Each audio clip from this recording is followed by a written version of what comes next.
Hello, everybody. My name is Edward Baumgarten, and the article that I used for this discussion in the news post was from Hit Infrastructure. It was an article posted on September the 14th of 2018, which, look at that, not too long ago at all.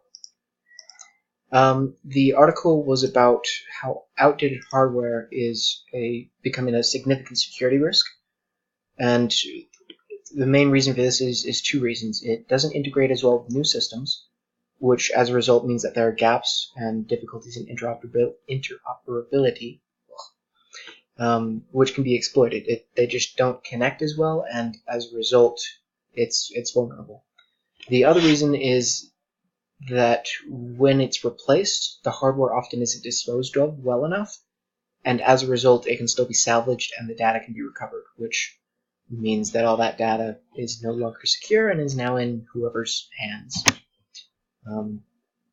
And the main cause of this, and the main result, and I guess really the main problem, is the mindset of if it's not broken, don't fix it, which is wrong. Just because it isn't broken doesn't mean it can't be fixed. And keeping the entire system up to date is the best way to prevent exploitation. That's really the main thing that the article tries to get across, is that you need to keep your system up to date across the whole board, and that's the only way to actually keep it properly secure. The main impact that this is going to have is that organizations, if they want to stay up to date and secure, are going to have to take a more proactive approach to upgrading their systems.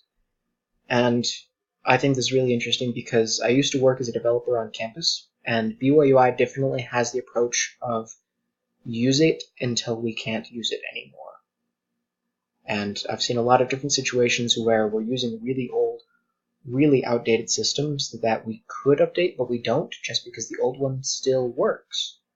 And it makes me wonder how long we can keep doing that until we reach a point where we have to update things on a more regular basis. The vocabulary word and definition of the day is HIT, because I just used the website from the template, which is HIT Infrastructure, and it turns out the HIT means Health Information Technology.